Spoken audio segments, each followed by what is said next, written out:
Jesus had a conversation with all of the ideas converging into the question. "What is truth?" said he, and turned and walked away. What irony that he's standing in front of one who is the incarnation of truth, the embodiment of truth, and if his intention were honorable, the least he would have done is waited to hear how exactly Jesus would answer the question. Pilate raised the most important question in life, but did not wait for the answer. If we really want the truth, the Bible says, when you abide in His Word, you shall know the truth, and the truth will set you free. If somebody is truly pursuing the truth, the least they ought to do is give Jesus a hearing on what it is He says about life, its essence, and its destiny.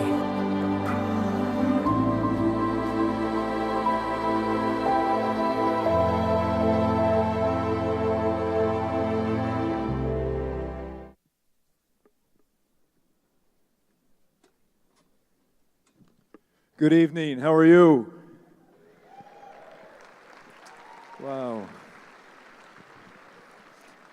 My name is Mitch Barnhart. I'm the Director of Athletics here at the University of Kentucky. And we've had a lot of things in this building, but this is awfully special tonight.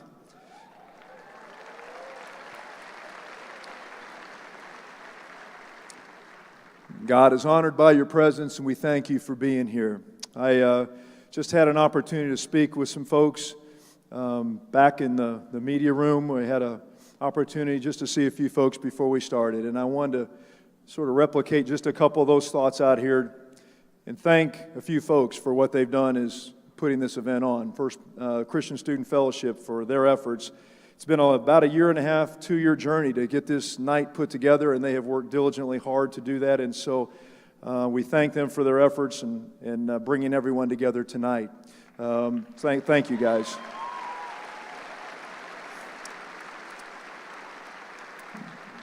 For all the local churches that have supported this event, tremendously appreciative of that. And the people that have contributed time and money, the staff and the volunteers and the folks that have contributed to help put this evening on. We so appreciate what you have done to help this to be a very, very special night with Dr. Zacharias. My wife and I became involved with CSF about 2 years ago. We had an opportunity to go to a Thursday night event and listen to a minister from Baghdad by the name of Andrew White. It was an amazing night. And there was about 750 young people in the Christian Student Fellowship facility over on campus. And it opened our eyes to the great work they were doing on our campus. So we began to investigate a little bit about all the things they've done. Cupcakes to freshmen when they come on campus. Friday night flapjack. Synergy on Thursday night. Shift is a freshman program on Tuesday nights. And then they have this thing called a water balloon fight, which has caused a little bit of a ruckus on campus. Just a few headlines, but great stuff. And then, oh, by the way, if you're watching the March Madness last year, a little thing called a watch party that made nighttime television famous. It was really, really good stuff. But out of all those events, what so impressed us was the fellowship that they created for so many young people on our campus. And out of that fellowship came an opportunity to share the gospel of Christ and bring people to a relationship with our Heavenly Savior. And that's special. That is most special. And about 3 years ago, I was up in Columbus, Ohio, and a woman asked me a question at the end of one of my talks. She said, "What keeps you up at night?" Thinking I was worried about winning and losing. And I said, "Ma'am, frankly," I said, "we're chasing a culture we can't catch." And I said, "It's moving so fast, we can't get our arms around it." And Christian Student Fellowship doesn't answer all the questions. Neither do the other ministry opportunities and groups on campus. But what they do is they provide access for young people to have an opportunity to understand some of the challenges that are going on in the world today and how you deal with that. At the end of the day, we hope that they provide an opportunity for a relationship with Christ. At the end of the day, we hope that there's peace and joy in the journey. For us, our family, we are so appreciative of the leadership for Brian Marshall and what he does with Christian Student Fellowship. And we hope that tonight sort of just as an entree to that for you all. And but most of all, we hope that tonight you're honored by Dr. Zacharias' presence and all the things that he will have to say. We hope that as we leave here, that we'll continue to honor Christ in our actions, in our time, and our resources. So we thank you for being here tonight. I'm going to turn it over to Brian Marshall and let him introduce Dr. Zacharias. Brian.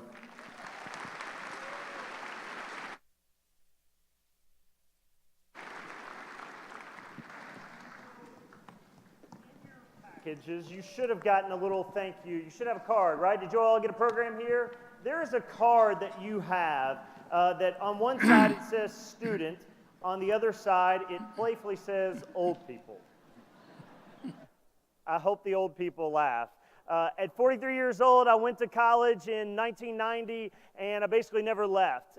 Just kind of kept hanging around campus, and for me, when I went to college, I had just become a believer, did not grow up as a Jesus follower, but had some pivotal moments in my life that happened. And when I went to college, man, my life changed. And so in college, I was a philosophy major at a state university. Most of my professors that I was interacting with were not Jesus followers. And so, you wrestle with a lot of challenging questions and big ideas. And it was just a huge kind of faith-shaping time for me. And so I've given my life to try to help students as they wrestle with the questions, as they ask, what's my life about? What am I here for? What am I going to do with the rest of the years I've got? And I am so pleased tonight to have Dr. Zacharias. As Mitch was saying, CSF, we host a lot of different events on campus. We host things like the world's largest water balloon fight. We host parties. We host free fighting flapjacks. We host 3 o'clock prayer where every day throughout the week, 3 o'clock, the building's open for people just to come in and pray. We host packed out worship services. We do anything and everything we can to build relationships with students in lots of fun, really fun ways. Yeah, like viewing parties where people are dancing around and just really fun stuff that we want to interact with. But let me just make sure that you guys understand this, is that tonight, you can cut the video or they're going to just keep watching. Thanks. Because we do a lot of fun stuff and at CSF. Everything we do at CSF, we want to honor people because we have a deep belief that people are infinitely special.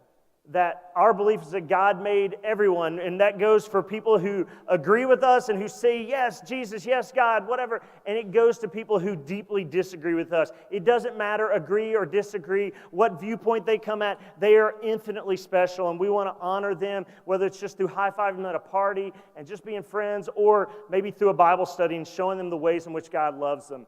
And so tonight is part of that honoring process that we honor people. And you've got a card in front of you. And I hope, if you're a student, I hope you fill that out. And you go, there's some questions we're going to do. Dr. Zacharias is getting ready to come on stage in just a minute. When he's done with this talk, he and one of his colleagues, Abdu Murray, they're going to do question and answer here in front of everyone tonight and deal with some hard questions.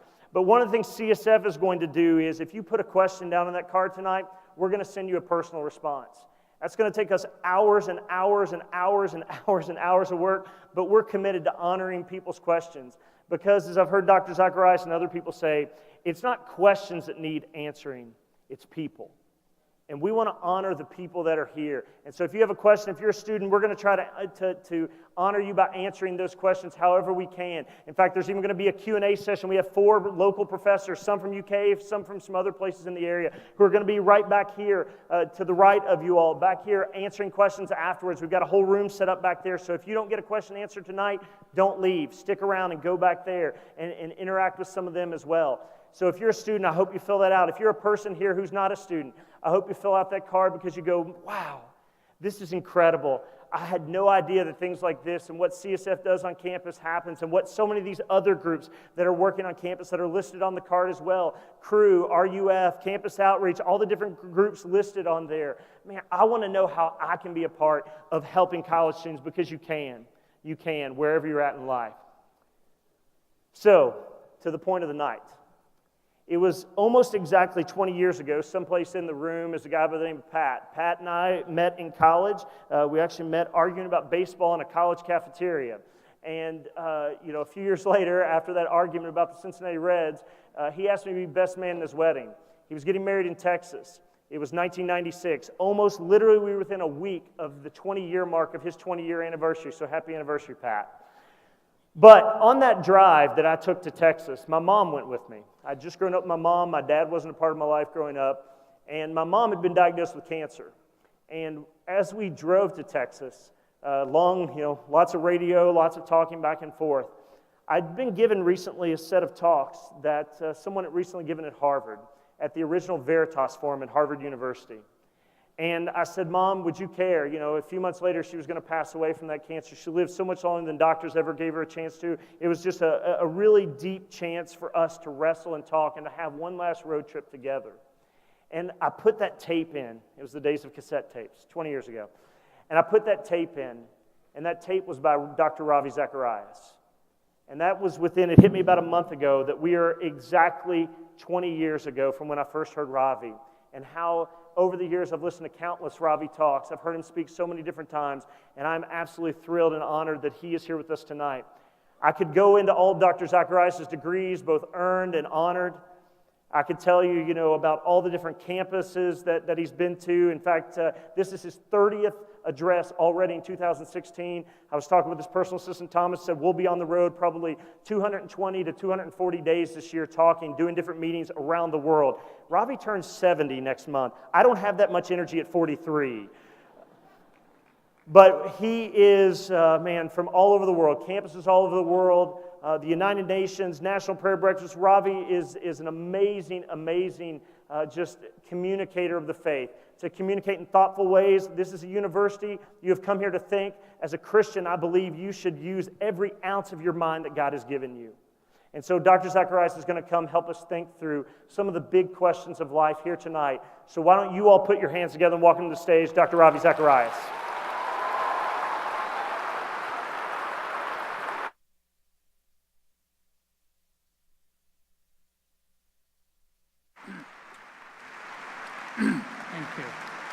Thank you very much.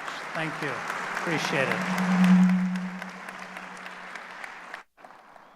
Thank you, Brian, and it's a real honor for me to be here in the state that made chicken famous, especially in my country. I had friends who would get off the plane in Atlanta and want to go straight to a Kentucky Fried Chicken outlet. We're big chicken eaters in India, those who are non-vegetarians, of course, and would enjoy that, but also to be at a university that the basketball team can be so proud of. So when you combine a university, a basketball team, and chicken and all of that, it's truly a privilege to be here in Kentucky, because both goes into the stomach, goes into the head, and gives the heart some palpitations as well. So I did visit some of the restrooms that the team practices around, so that I could tell people that I have a lot in common with the Wildcats. We shared a common room. All jokes aside, but maybe one little lighthearted comment. I was telling my buddies while we were flying in here from Atlanta this morning, and the weather was quite rough, but we managed to make it. This was sent to me from India, about this guy who's going to visit a doctor, and the doctor says to him, I have a few questions for you. What kind of toothpaste do you use? And he said, I use KP Nambudri's toothpaste. He said, what about the soap? He said, I use KP Nambudri's soap. He said, and the shampoo? He said, KP Nambudri's shampoo. He said, toothbrush? He said, KP Nambudri's toothbrush. So the doctor said, is this some kind of a famous international brand or what? He said, no, KP Nambudri is my roommate.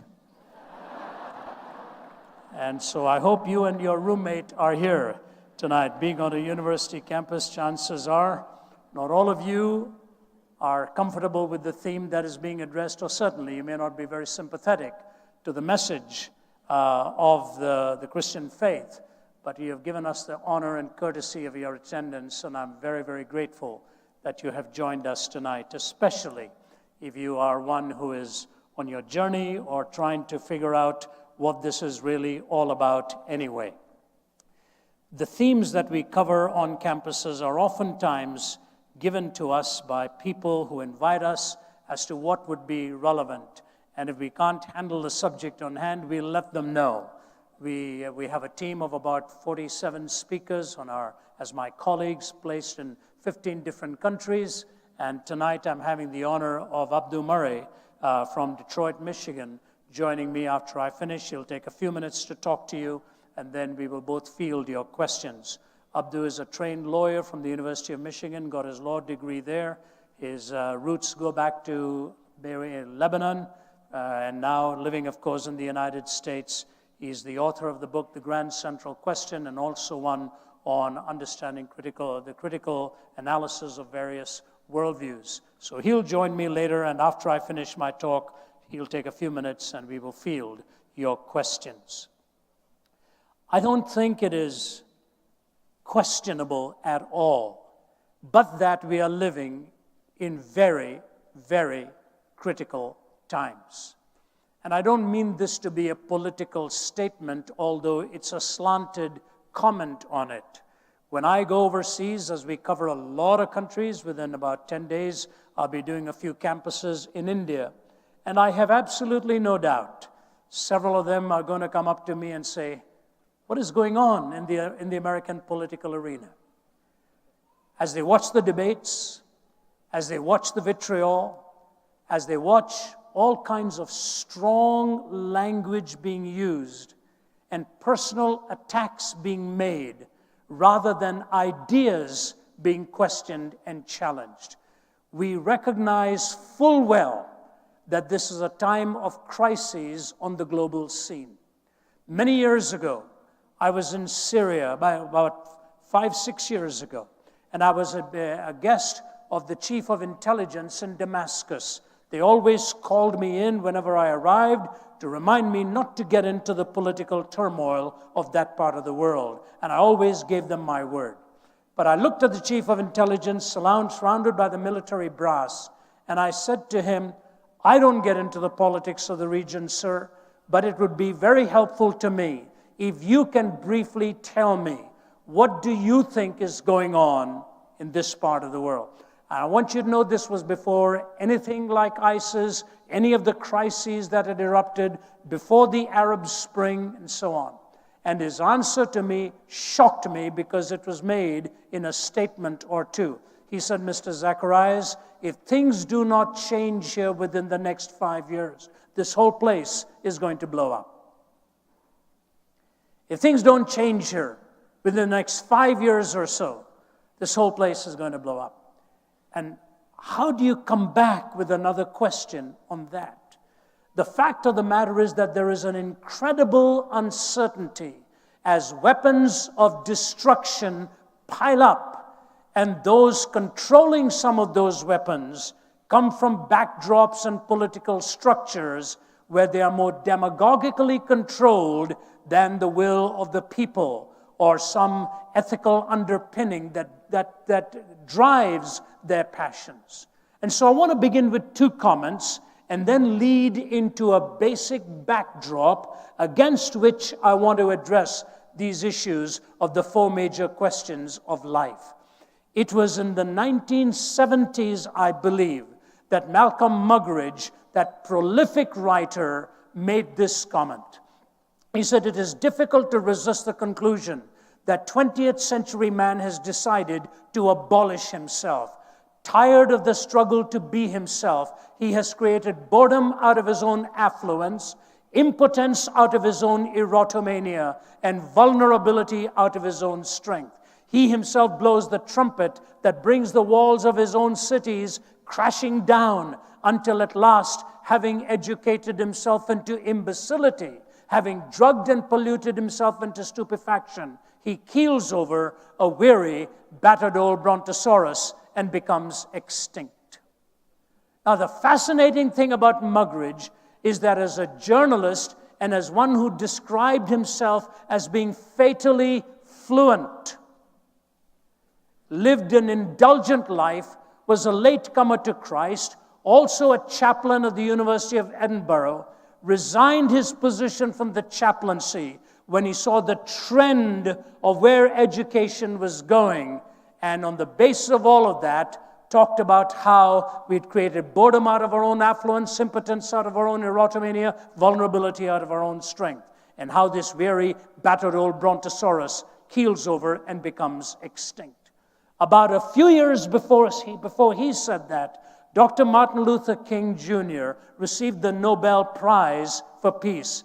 And here was a man who was so articulate and so precise in what he said and impassioned in what he believed. Listen to these words in his speech.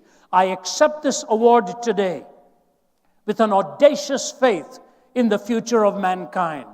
I refuse to accept the idea that the isness of man's present nature makes him morally incapable of reaching up for the eternal oughtness that forever confronts him. I refuse to accept that man is mere flotsam and jetsam in a river of life. I refuse to accept the view that mankind is so tragically bound to the starless midnight of racism and war that the bright daybreak of peace and brotherhood can never become a reality. I refuse to accept the cynical notion that nation after nation must spiral down a militaristic stairway into the hell of thermonuclear destruction. Now here's the line. I believe that unarmed truth and unconditional love will have the final word in reality. I believe that unarmed truth and unconditional love will have the final word in reality. So to you as young, bright minds in one of the finest universities of the world, I have this question to you. If our entire educational ethos is built on naturalism and a scientific single vision of ultimate reality, which discipline in that framework gives to you the imperatives of unarmed truth and unconditional love? These are philosophical principles. This is not given to us by the exact sciences. I believe that unarmed truth and unconditional love will have the final word in reality. What of the exact sciences gives you this eternal oughtness that forever confronts us? And so I say to you, whatever world you will live in, and when you're sitting down and somebody introduces you and says, you know what, next month he's going to turn 70, you say, my word, I didn't know that myself. But it's true. The calendar does not lie. And we are reminded again and again of, as each passing year comes and goes, that the world is changing at a staggering pace. I have no idea what kind of world will be yours 10 to 15 years from now, but I'm hoping it is the kind of world that Dr. King talked about, the bright daybreak of peace and brotherhood. What a glorious thing it would be to have unarmed truth and unconditional love, because truth is the most powerful weapon in the world, and love is the most supreme ethic in the world. Where do we find these? The philosopher who lived between 1844 and 1900 was the German philosopher Friedrich Nietzsche. His father was a pastor. Both of his grandfathers were pastors. But somewhere he clenched his fist at God and philosophically believed it could no longer be sustained. And he wrote this parable. You will recognize it. I will read it for you in extenso, a few paragraphs, because on this I want to build my deductions. Have you not heard of that madman who lit a lantern in the bright morning hours, ran to the marketplace and cried incessantly, I'm looking for God, I'm looking for God. As many of those who did not believe in God were standing together there, he excited considerable laughter. Have you lost him, said one. Did he lose his way like a child, said another. Maybe God is hiding. Is he afraid? Is he afraid of us? Has he gone on a voyage or emigrated? So they shouted and laughed him to scorn. But the madman sprang into their midst and pierced them with his glances. Where is God? He cried. I'll tell you, we have killed him, you and I. We are all his murderers. But how have we done this? How were we able to drink up the sea? Who gave us a sponge to wipe away the entire horizon? What did we do when we unchained this earth from its sun? Whither is it moving now? Whither are we moving now? Away from all suns, maybe? Are we not perpetually falling forwards, backwards, sidewards, in all directions? Do you notice the metaphors he's using here? They are poignant. Are we not perpetually falling backwards, forwards, sidewards? Is there any up or down left? Are we not straying through an infinite nothing? Do we not feel the breath of empty space? Has it not suddenly become colder? Is not more and more night coming on us all the time? Must not lanterns now have to be lit in the morning hours? Do we not hear anything yet of the noise of the grave diggers who are burying God? Do we not smell anything yet of God's decomposition? God's decomposed too, and he's dead. He remains dead, and we killed him. Now, how shall we, the murderer of all murderers, compose ourselves? Because that which was holiest and mightiest of all that the world has yet possessed has bled to death under our knives. Who will wipe this blood from us? With what water should we purify ourselves? What festivals of atonement? What sacred games will we need to invent? Is this not the greatest of deeds, too great for us to handle? Must not we now ourselves become God, simply to seem worthy of it? There's never been a greater deed, and whoever shall be born after us for the sake of this deed shall be part of a different history than all history hitherto. This tremendous event is still on its way, still traveling, and has not yet reached the ears of men. The madman fell silent and regarded his listeners. They too were silent. They stared at him in astonishment. He threw his lantern to the ground and it broke, and he went out. I come too early, maybe my time has not yet come.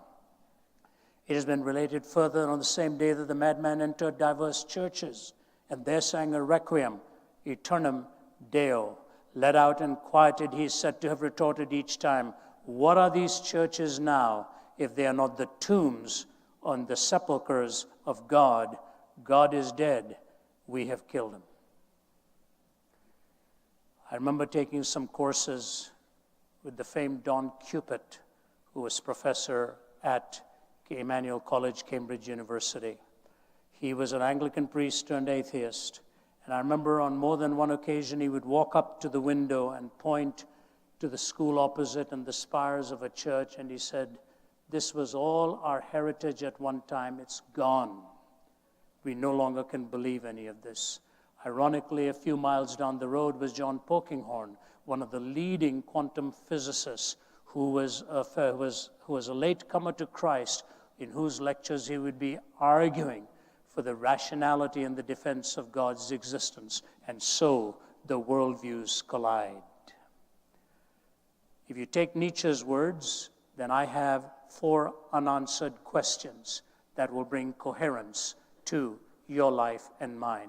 The first is this: where do we find our moral framework? Where do we find a moral law? If naturalism is completely in control, if materialism is all that there is, and there is no absolute, remember what Nietzsche said, there is no up and down. There is no up and down. And so if you listen to politics, it's right or left. There is no up and down. They don't believe in the vertical, transcendent notion anymore. Will lanterns have to be lit in the morning hours? What sacred games will we need to invent? Are we not perpetually falling? As Chesterton said, there's only one angle at which you can stand straight and many, many angles at which you can fall. Chesterton went on to say the tragedy of disbelieving in God is not that you end up believing in nothing. Alas, it is much worse. You may end up believing in anything. And we're testing the angles now. Where is there a moral law? The irony of this is as follows. Adolf Hitler took the Nietzschean phrase of a higher history, took the writings of Nietzsche, personally presented Nietzsche's writings to Stalin and Mussolini, and between these 3 created a kind of a hell in this world.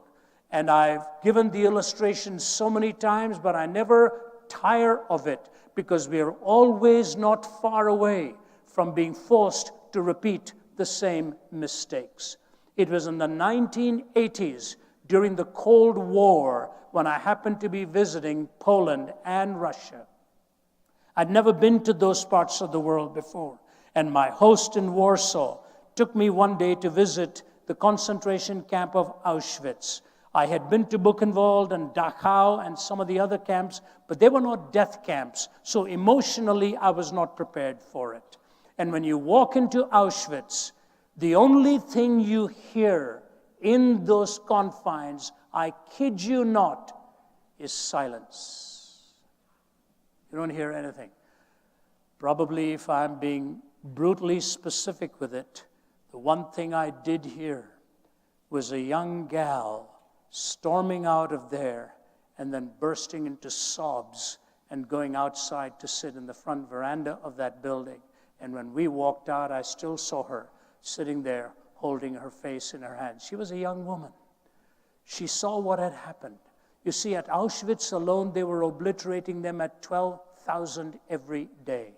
And Eichmann's comment was that the first time he saw what happened and got the report of a whole lot of them being herded into the gas ovens, denuded, shaven, the head shaven off, and leaning flesh against flesh, already emaciated, they were told they were going into the showers. And when they would be taken into that room and the gas spigots would be turned on, they would only be able to hear one or two people screaming out, gas, and that's all they would hear, and the bodies were literally shoveled out.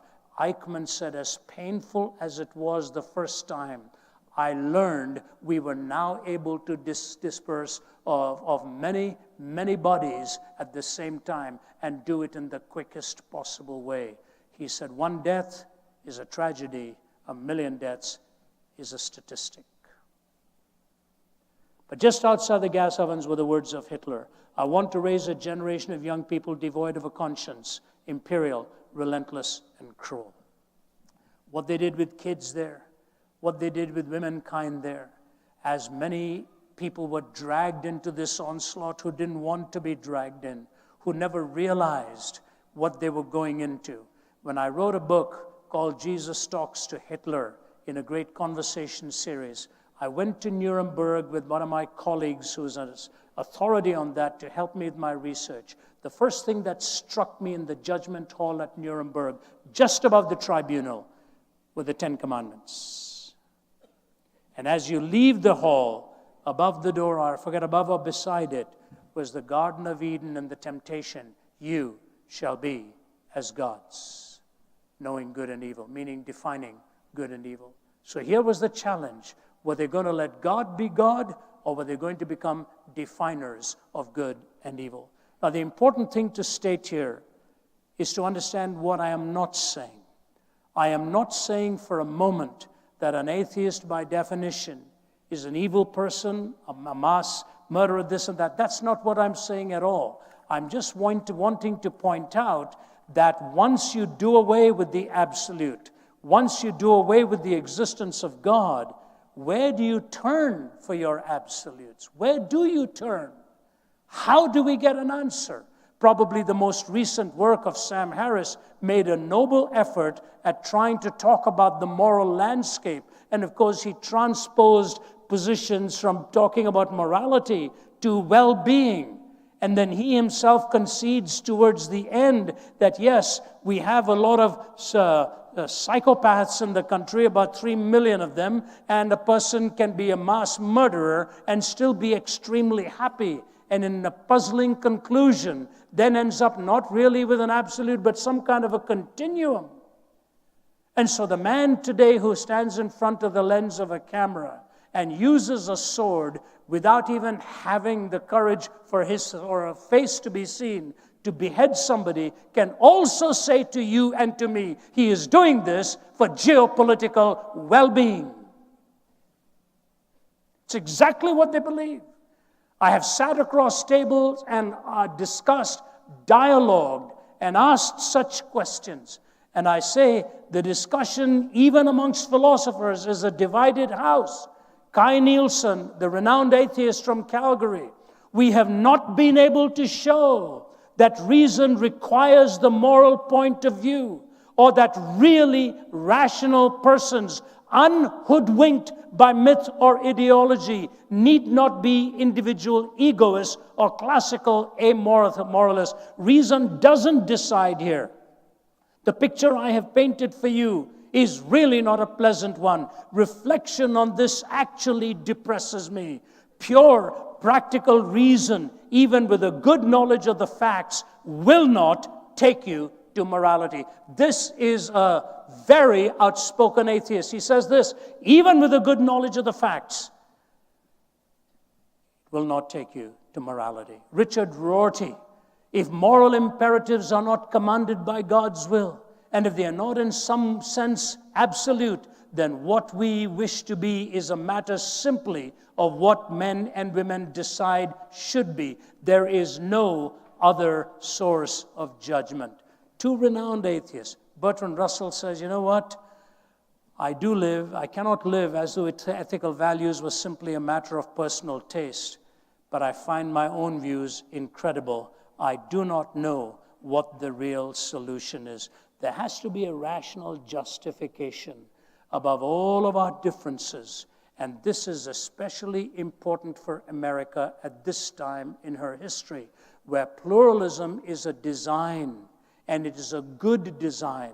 I happen to be a privileged one who was born in one part of the world, at the age of 20 moved to the other part of the world, and because the doors of these nations were open with a legitimate pluralism, people like me could come here, earn a living, raise our families. But the absolutes that built this nation are now in serious jeopardy, and we had better realize it.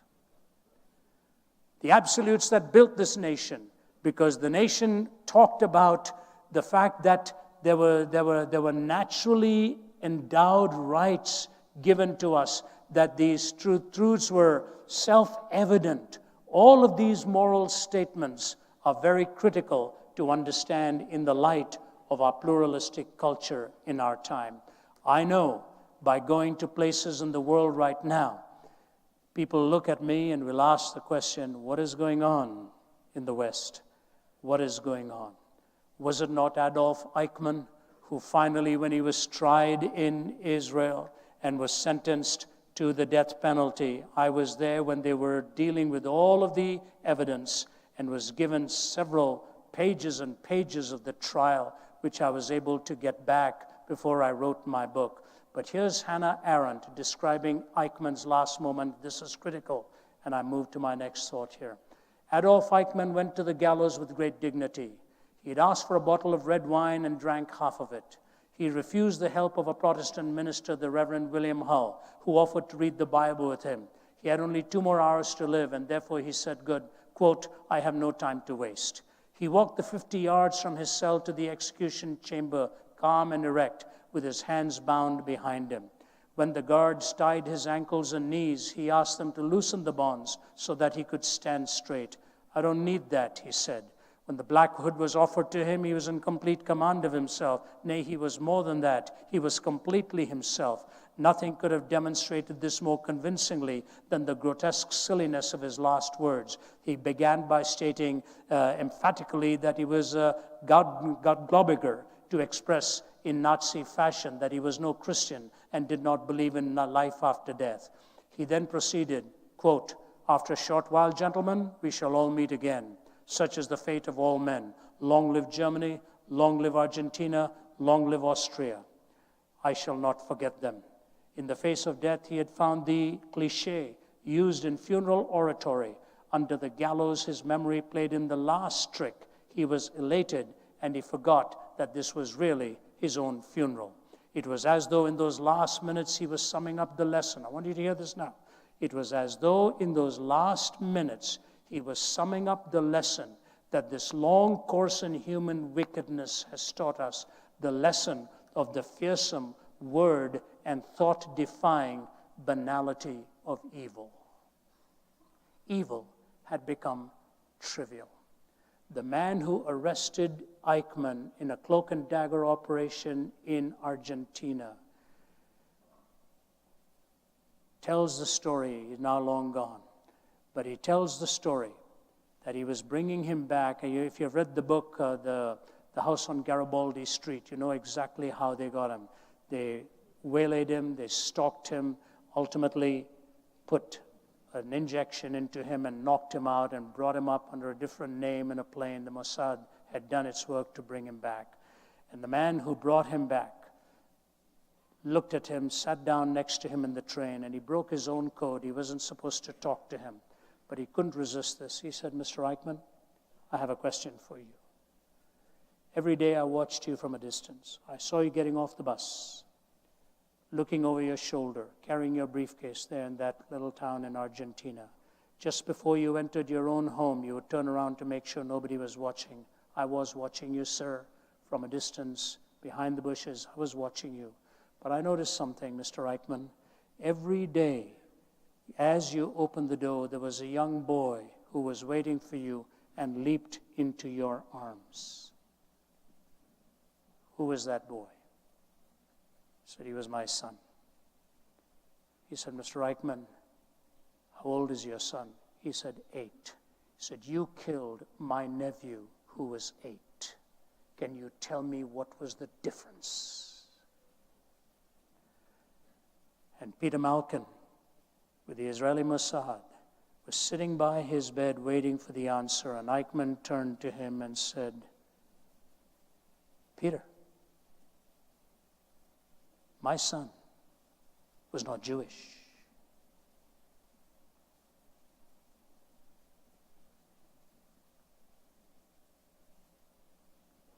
Malcolm said, he got up from there and walked away and sobbed with uncontrollable tears. He never wanted to see this man again. The bright daybreak of peace and brotherhood had not yet become a reality. Where are we going to turn from moral law? Where am I going to find your value and my value? If you don't have essential value, we are dependent upon the state to give us value. You know, Moses gave the people 613 laws. David reduced it to 15. Isaiah reduced it to 11. When Jesus was on the earth, they asked him, which is the greatest commandment? Jesus could have very easily said one. He didn't. He said that you shall love the Lord your God with all your heart and all your soul and all your mind and all your strength, and you shall love your neighbor as yourself. He said, on these 2 commandments hang all of the laws and the prophets. That you and I are made imago Dei, the image of God, is a unique truth to the Judeo-Christian worldview. In the same chapter in the Bible, there's a conversation between a man who comes to Jesus and said, is it all right to pay taxes to Caesar? How wonderful it would have been if Jesus had said no. Jesus said, do you have a coin? The man said, yes. He said, give it to me. He held the coin out to him and he said, whose image is on this? The man said, Caesar. He said, give to Caesar that which belongs to Caesar, and give to God that which belongs to God. The man should have had a follow-up question. The follow-up question should have been, what belongs to God? And Jesus would have said, whose image is on you? Whose image is on you? This is what gives you your unique essential worth. In a moral framework that moves horizontally, without moving vertically, there is no essential worth. There is no eternal oughtness that forever confronts us. I have no right to violate you as an individual. I have no right to violate your property. I have no right to invade your life because you are made in the image of God. You have a right to make your choices. I have no right to stand in the way of your choices either. But the choices will always have consequences. And so what I say to you is, God gives you the greatest compliment in telling you you're made imago Dei.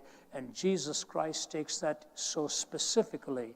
He says to you that your body and mine are the temple of the living God. We don't go to the temple. We take the temple with us. This is inviolable. The moral law that Martin Luther King talks about, the eternal oughtness. And you know, people often say, yes, he was very much inspired by Mahatma Gandhi, which is true. Mahatma Gandhi's life in ahimsa, nonviolence, had a lot of an inspiration. But let me tell you 2 things about that. Mahatma Gandhi would never have used the term unconditional love,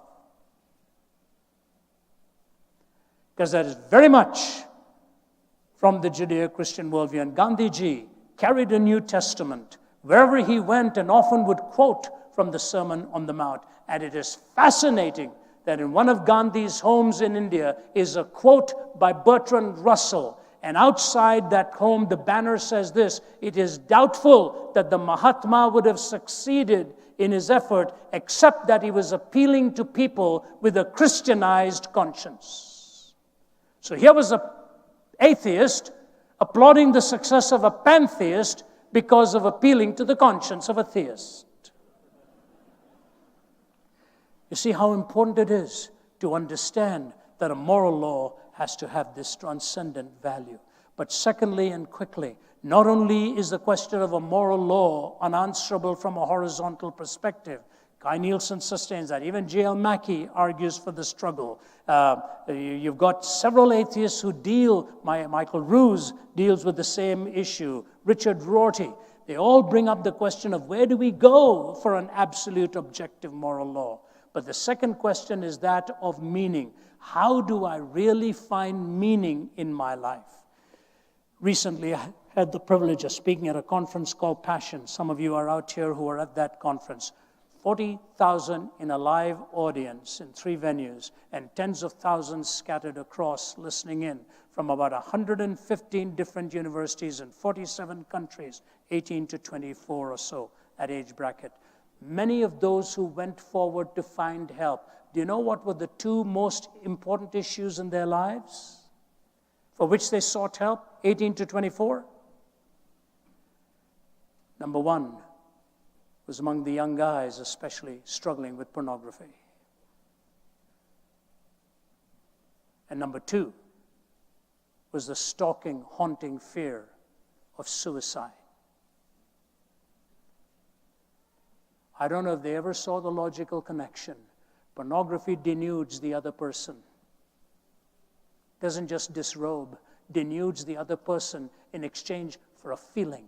The person who's hooked by it is not looking for a person. The person who's hooked by it is looking for a feeling ultimately that no one person in the world can satisfy. And once you have robbed the other person of any value, you ultimately denude your own self, and there is no purpose and meaning found. Now, that logical connection wasn't there in my life, but the end result still was. I came to know Christ on a bed of suicide when I was 17 years old in Delhi because I had no meaning in my life. I didn't care what anybody was saying to me. It all didn't add up. It simply didn't make sense. People say, what does meaning really mean? It's a long talk one can give on its own, but let me just tell you, meaning is found with 4 components. A sense of wonder. We watch children reading fairy tales and being read to in fairy tales, and the enchantment is awesome. They want this sense of wonder. But as they grow up, they begin to struggle, and they say the fairy tales are not true. They were merely fantastic. They were mere fantasy. Now they're looking for that which is fantastically true. Wonder, truth. Thirdly, the experience of love. And finally, the knowledge of security. If you're really looking for meaning to build a coherent worldview, you're going to have these 4 components: wonder, truth, love, and security. I will deal with just one of them as I bring my message to a close. But here it is, this sense of a moral law that we cannot find, the quest for meaning that we hunger after. Let me give you an illustration of this. One existentialist writer wrote a play a long time ago called The Adulterous Woman. A woman who had just wanted to flirt with all this kind of stuff, but she had held back and never indulged in it. So her husband takes her into a town where he's dealing with his works and jewelry and all of that. At the end of it, he comes back exhausted, and he is in bed, and the woman thinks to herself, everything I saw in town, tonight's my night to have a last fling. I will never have it again. And he's sound asleep. She wakes up, gets dressed, goes out into the night, and expends herself in ways she had never, ever dreamed. She spent herself into pleasure and exhausted with pleasure. She comes back in the early hours of the morning, opens the door while he is still sound asleep. She slips under the covers, but there's a big problem. She cannot fall asleep now. On her pillow, the tears are rolling down the side of the face. And her husband hears the sobs and wakes up and looks at her and said, what's the matter? She brushes him aside and says, nothing, just nothing. See, the loneliest moment is when you have just experienced that which promised you the ultimate and it has let you down. The loneliest moment is when you've just experienced that which has promised you the ultimate and it has let you down. I look at you tonight as young students and I say, and you're really the primary reason I'm here, by the way, because I care for the student world. I care for the young life that is living today, almost skidding out of control with no answers. The meaning that Christ offers to you is a meaning in a personal relationship. Justice Antonin Scalia just passed away last week, and some of the channels were playing some of his major speeches. He was considered one of the brightest intellectuals on the Supreme Court bench. Whether you agreed with him or not is not the issue here. Even those who disagreed with him were good friends and said the man was made of sterling character. And in his speech, I was just puttering around the house, and I heard him make 3 statements back to back, and I thought, what on earth is this about? He was behind the lectern, he said, I want you all to hear me. He said, sophisticated thinkers can believe in God. That's what he said. Next statement, sophisticated thinkers can believe in a personal God. Third statement he made, sophisticated thinkers can believe in the person of Jesus Christ, the very Son of God. And meaning comes ultimately in finding the sacred that binds the diversity of your proclivities and gives it that homogeneity of a supreme expression that is bound by the skin of the sacred. The sacred is what gives life meaning. So you know where the boundaries are, you know where the purpose is. Moral law, unanswered. Where do we find the sacred? And if we don't find the sacred, we have no meaning. Where are the answers? Thirdly, and quickly I say to you, what about hope? Where is hope really found if life ends in the grave? One of my great privileges is to speak to our military bases. I'll be doing 2 or 3 of them this year. I've always gone there to minister to our men and women in the armed forces. Whenever it is finished, they always line up and will talk to me to have a word of prayer and talk about the dangers with which they live. I was led into this when I was 25 years old, speaking in Vietnam. I was a young undergraduate student, invited to speak in Vietnam, going from military base to military base. And I saw death on the side of the highways. I saw death as we flew in the choppers all around, going from one venue to another. I saw death and dying in military hospitals, where in some places, unless you had a burn on your body, there were 2 bodies to each bed. And when I saw the horrors of that kind of warfare, I said, what are we doing to our fellow human beings? And yet these are the very ones who look for hunger and look for hope. I was just meeting a gentleman from Egypt before we came in here. My colleagues and I were in Egypt in November, and one night we spoke to a large number of young people. On that given night alone in Cairo, over 500 young men and women responded to the invitation to follow Jesus Christ. Their life had been empty. They realized the moment had come to see what it is that Christ offered to them. And before I move to my final thought, I had a dialogue with Sheikh Hussein, the leading Shia cleric in Syria. He sat from the table there with an interpreter, always kept addressing me as professor, even though I told him I wasn't a professor. But he kept respectfully calling me Professor Zacharias, Professor Zacharias. He would ask me a question about my faith, I would answer him. I would ask him a question about his faith, he would answer me. What a marvelous moment of a few moments they were to dialogue cordially with somebody of a different worldview. And people listening to this for nearly 3 hours. When it was over, he leaned forward and said something through the interpreter. I said, what did he say? He said, Mr. Zacharias, maybe it's time for me and my people who follow a different faith to stop asking if Jesus died on the cross and to start asking why.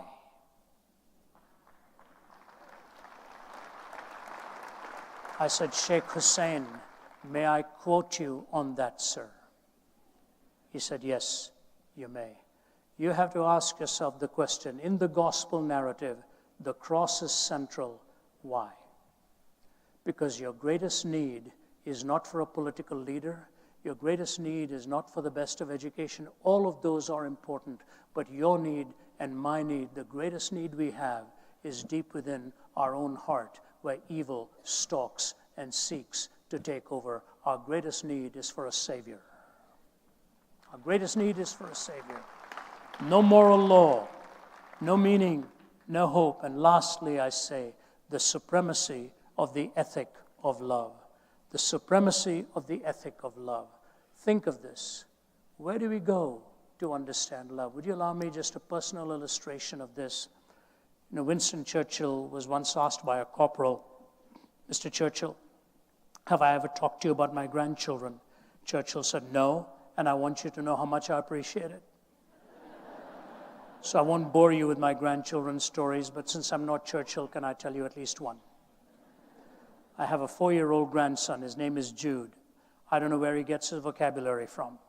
I really don't. One day he leans over at the dinner table a few months ago and he says, Papa, what is the meaning of sophomoric? I told my daughter, you better watch this guy. If he's using the word sophomoric, which I didn't even understand till I was in my 20s and was probably very sophomoric in my behavior at that time. But one day his mother, when he was about just a little over 3, his mother had lost her car keys. And she's looking around the house and can't find it. And she slapped her forehead and said, I must be losing my mind. Jude comes over in front of her, looks her in the eye and says, Mommy, whatever you do, please don't ever lose your heart because I'm in there.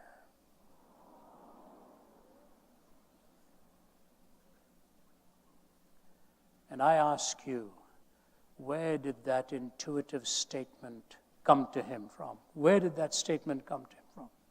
See, the longing for love is very real in your life and mine. But we only think of romantic love, or we only think of other loves. In the Greek language, there are 4 loves: agape, storge, phileo, and eros. Storge, protective love; phileo, friendship love; eros, romantic love. It all hangs on agape, which is God's love. If you lose God's love, you cannot define the other 3. And so the love that you and I long for, that binds it all together for you and me, which is something that, by the way, Bertrand Russell himself said he never found in life. And when I go from place to place in this world to preach the love of Christ, I think of this, and I close with this. In John 3:16, the Bible says, For God so loved the world that he gave his one and only Son, that whosoever believes in him should not perish, but have eternal life. About 25 words, depending on which exact translation you used. About 25 words. What do you have in all of that? You have that which is causal. God so loved the world that he gave his only Son. You have that which is filial. You have that which is sacrificial. You have that which is relational. You have that which is eternal. And it is all bound up in the judicial.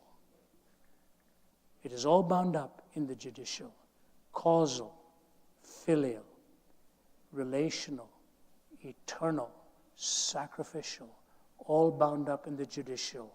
We say we are a country of laws. I say to you, God is the one in whom there is no contradiction, and the moral law is an intrinsic part of his character. Everything in love, everything in sacrifice, everything in relationship, everything that he offers to you and me is built within the legal framework of God's being, in whom there is no contradiction. Where there is contradiction, there is breakdown. So in these 4 issues alone, of law, meaning, hope, and love, they are the unanswered questions of naturalism. There is no objective source of defining them. In the Judeo-Christian worldview, they correspond to reality in measuring it. They cohere in a worldview. And so I present to you that option as worthy of your investigation. That's why Jesus said, I am come that they might have life and have it more abundantly. We'll have a chance to take your questions. May God richly bless you. Thank you for giving me a hearing.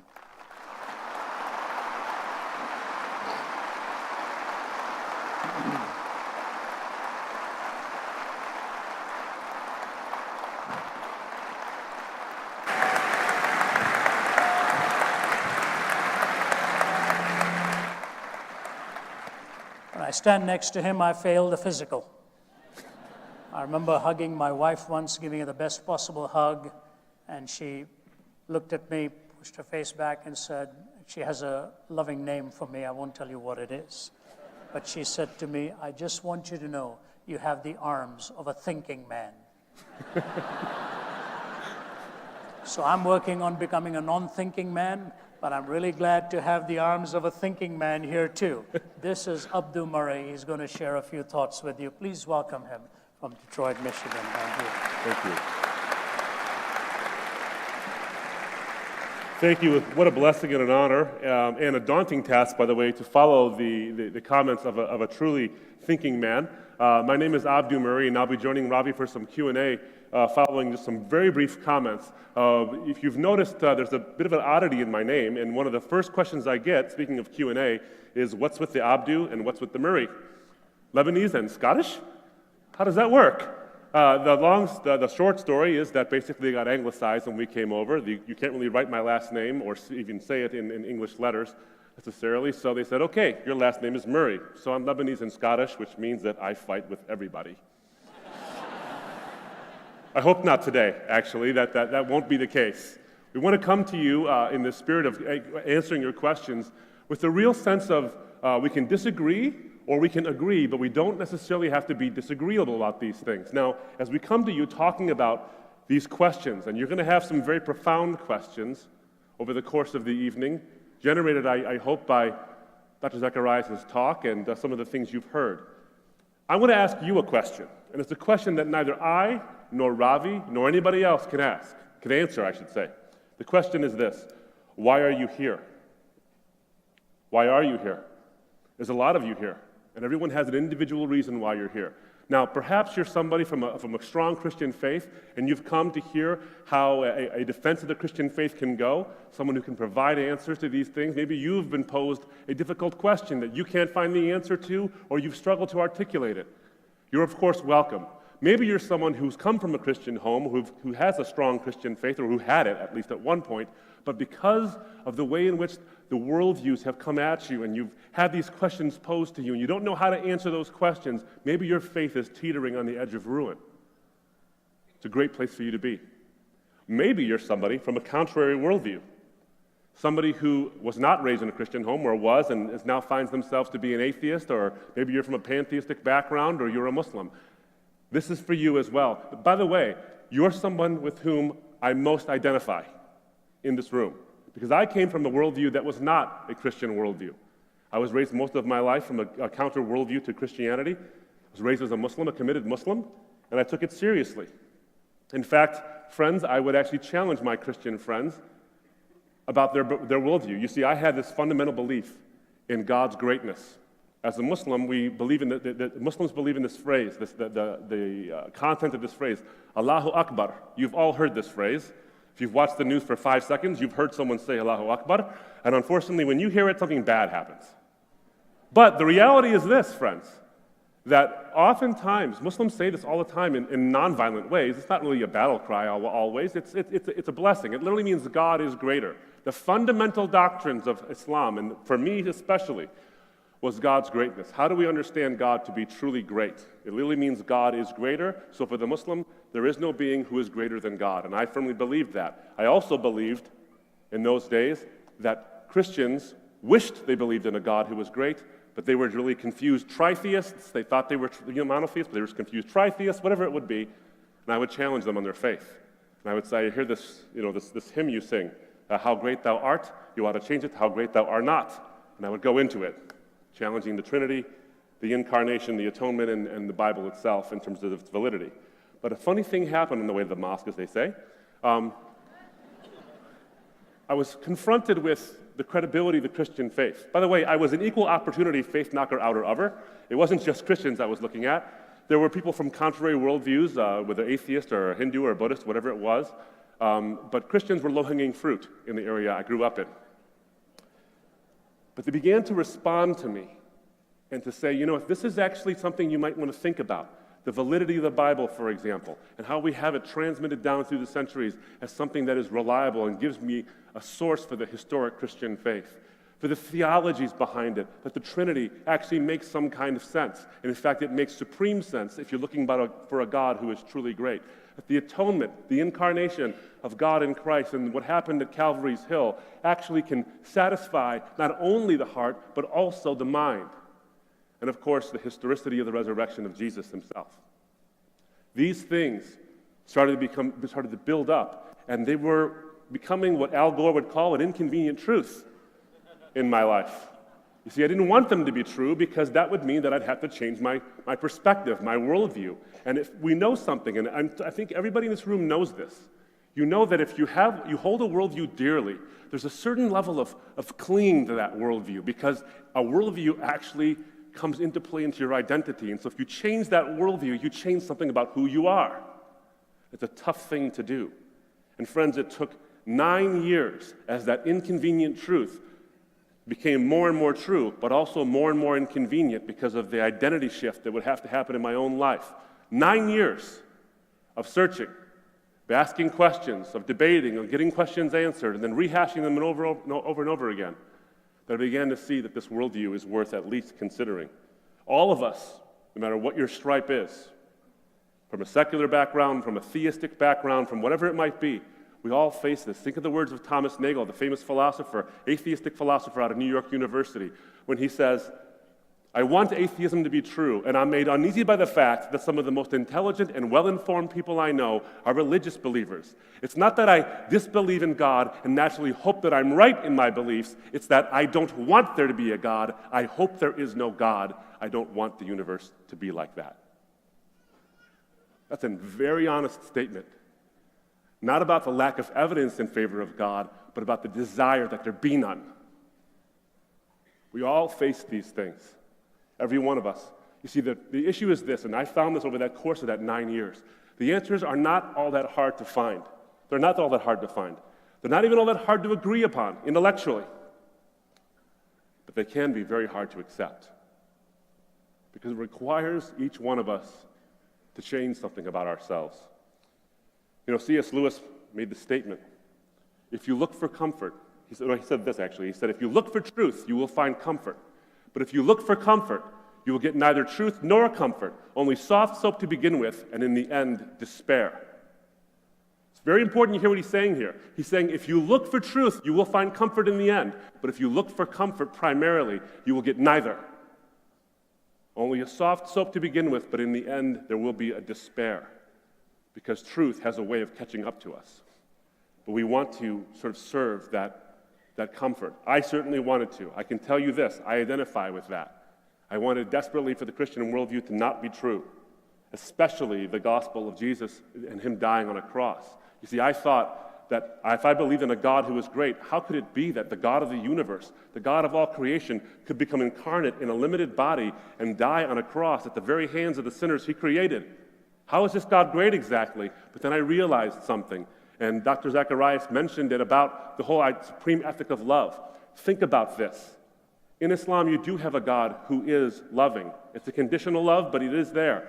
But he would be supremely that way. If God is the greatest possible being, then he would express the greatest possible ethic, which is love, in the greatest possible way. And what is the greatest possible way that is possible to express love in? Sending books for us to follow, rules, regulations. These might be acts of love, but they're not the supreme act of love. The greatest possible way to express the greatest possible ethic is self-sacrifice. And if you and I are capable of doing that, ought not the God of the universe, the greatest possible being, be able to do that himself? And the cross of Christ, the historic cross of Christ, and that empty tomb proved he did it.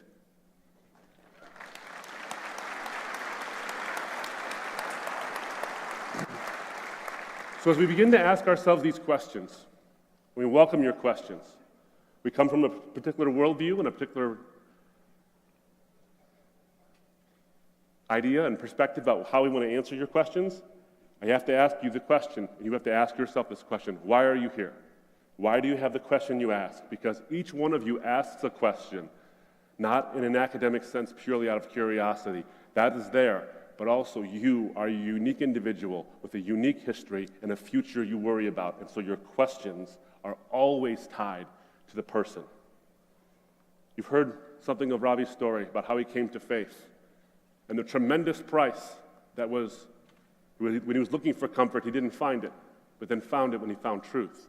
You've heard a little snippet of my own story, but as I close, I want to say this from C.S. Lewis, who called himself the most reluctant convert in all of England, that from the Christian perspective, we embrace this idea of experiencing the cost of truth, because the one who we claim is the very embodiment of truth experiences the price himself. Lewis said, the great thing to remember is that though our feelings come and go, his love for us does not. It is not worried by our sins or our indifference, and therefore it is quite relentless in its determination that we shall be cured of those sins, at whatever cost to us, at whatever cost to him. It is a self-sacrificial God that I found as the search that my heart was longing for and my mind was longing for as well. I'll close with this.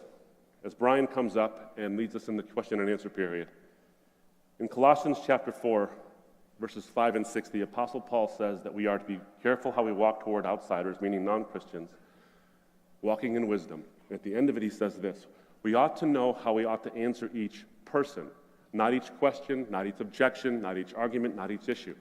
Because people need answers. People look for answers. Questions don't need answers. People do.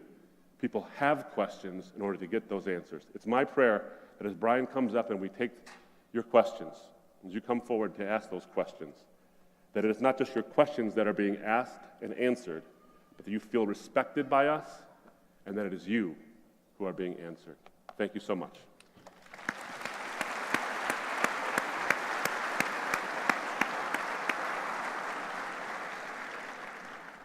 So here's what we want to do. We have a microphone that we are setting up just down here. One of the things that I know Abdu and Dr. Zacharias appreciate is just the ability to even look a questioner in the eye, to try to honor them with just a face-to-face interaction. And so if you have a question here tonight, you go, I just need this answer. And in particular, tonight, as Ravi said, we are so glad for so many people from the community to be a part of tonight, but tonight is primarily about students. And to give students a chance, as many ideas are shared on a university campus that would be in conflict with what's been shared here tonight, to give students a chance. And so if you're a student here and you go, I have a question I want to ask, and in particular, if you're somebody who's going, I'm someplace along the journey, I don't even know where I'm at along the journey, but I've got a question that needs to be asked. We want to give you a chance and invite you to come up and to ask a question at the microphone. So if you have a question, you want to start making your way up here, we want to take any question, honor any questioner that we have here in the center tonight. So go ahead and feel free to make your way there. If you are maybe a little bit shy and you go, there's a lot of people here and I feel nervous, we understand that as well. We have a slide up here. If you have your phone available as well, you can do this. I really want to encourage you to take the opportunity even now. We won't have time to take all the questions here tonight. We'll have space for Q&A afterwards. But to find a space there to line up. But if you go, I have a phone, and you want to text in or tweet in, I think we've got a slide up here actually above my head here. Submit your questions. You can tweet a question in to UKY Ravi. You can use that hashtag on Twitter. You can also, if you want to text, that is the CSF cell phone, which I'm pretty sure will explode. So if you hear something, don't be alarmed. It's just a cell phone going boom. But you can text in a question as well if you have one there or you want to tweet that in. So if you have somebody here, I know there's a lot of people here, we want to honor any questions that you have. So we have an open mic, and I know a lot of people have some questions. So if you have anything you want to ask, feel free to make your way over.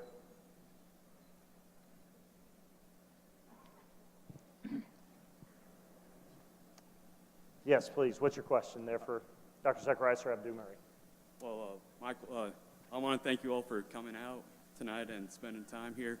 My question is, when debating atheists like Stephen Hawking and other people like that, how do you convince someone like him that God exists without using the Bible necessarily? Well, I was having lunch with Stephen Hawking yesterday. No, I'm just kidding.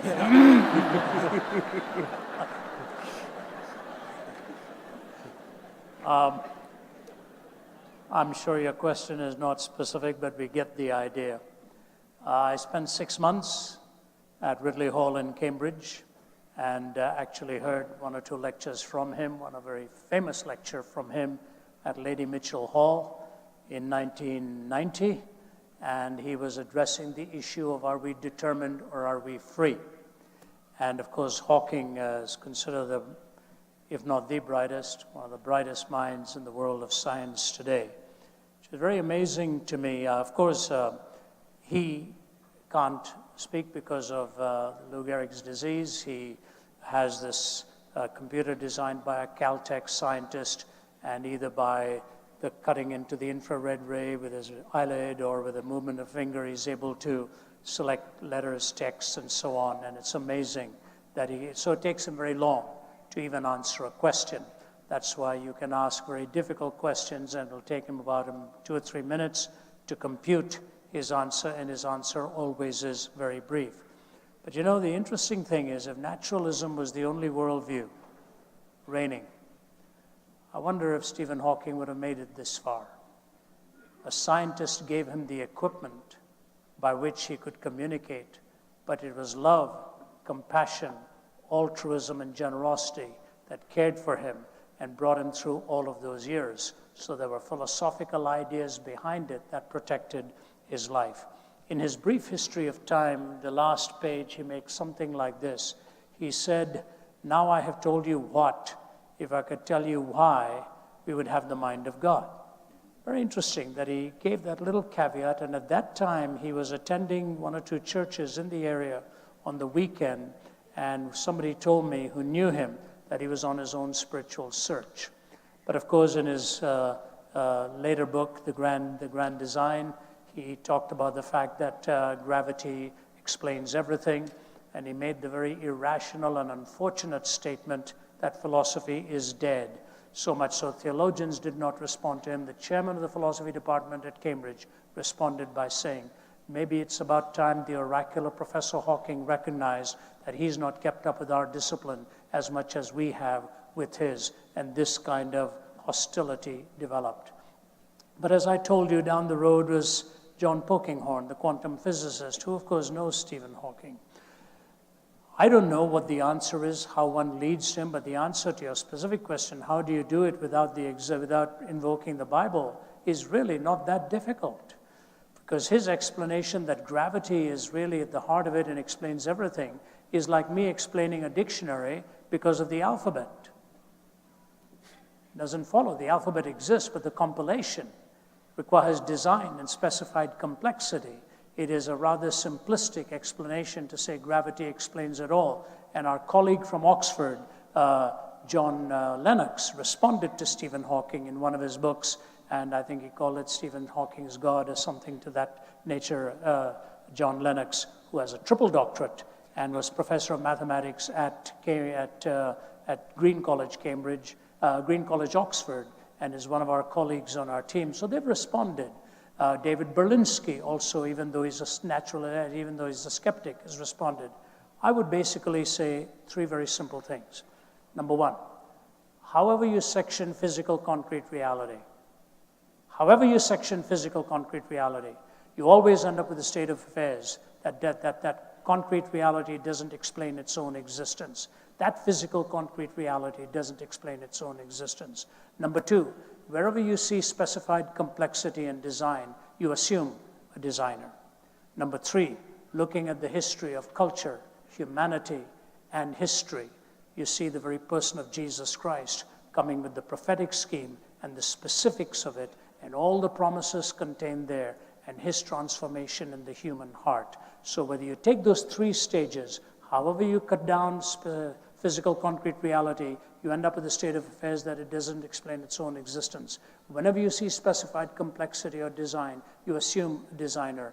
And in the human events and course of history and culture and the human search, you see, especially in the person of Jesus Christ, the evidence of God's existence. But if you take just the first two and leave the third out, it ought to lead you to wherever the evidence actually directs you.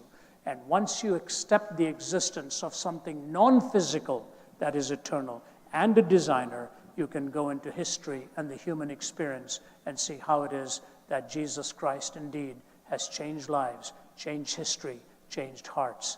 And in that three stages, I think you can demonstrate the reality of a personal, moral first cause who also offers to transform the human heart. That would be my basic response, but people like Stephen, John Polkinghorne and all in his book, One World, have done a marvelous job of explaining it. Do you have anything to add to that, Abdu? Just something short. It would be this.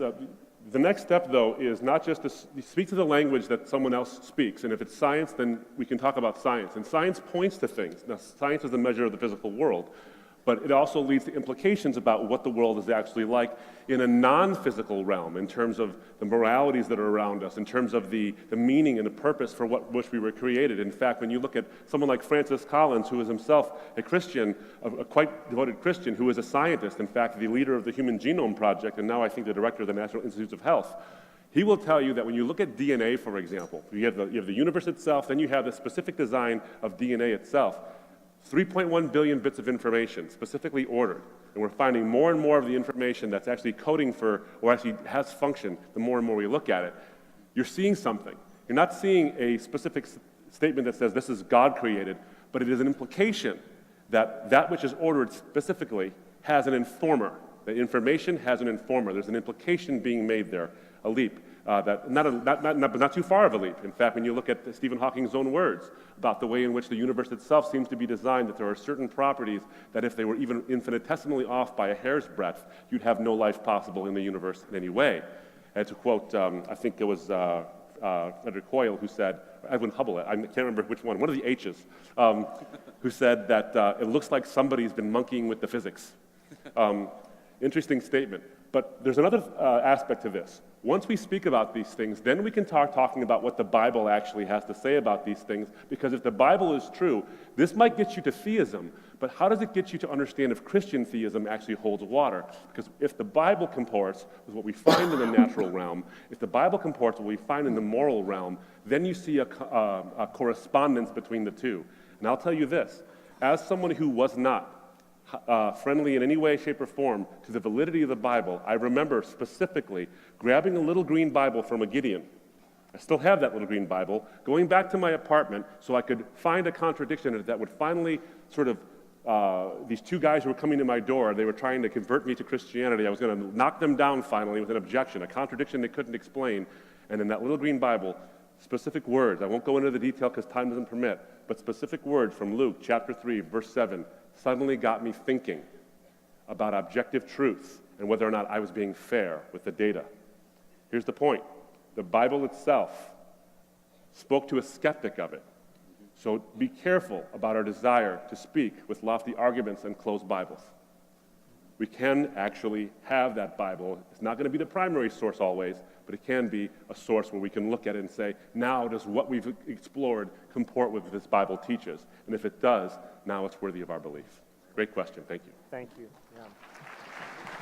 We have, we're going to take, this is going to be about a 30-minute time. We appreciate the time here, but we want to tackle as many questions as we can. Again, we're going to do some more afterwards. Dr. Zacharias and Mr. Murray will be down front, but a few more questions here. Please, go ahead. I just wanted to know, why did God put the tree in the garden to begin with? He ultimately knew what decision Adam and Eve would make. So why even put the tree there to begin with? Because it makes it just seem like we're just a big social experiment. Let me give a shot at it first. Great question. If you understand, if you look at what the nature of God first, that's what I go to, the nature of God first. And from a Christian perspective, God is a community.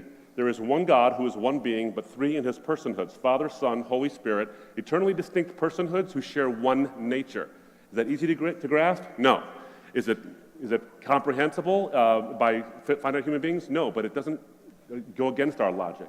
So God exists in the Christian mindset as a community. He defines what love and relationship is. He eternally exists in a state of relationship.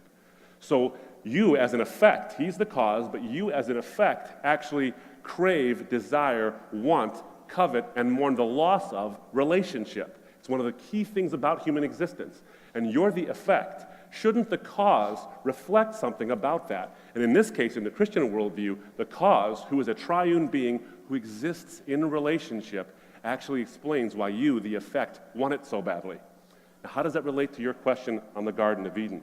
God himself is a relational being. And in order to have true relationship, instead of a wind-you-up automaton like the monkeys who clasp like this and the eyes bug out and all these things, where we just wind up and see where we go, he creates the ability for us to have a choice, an actual freedom to choose relationship. Because relationship not chosen is not really relationship at all.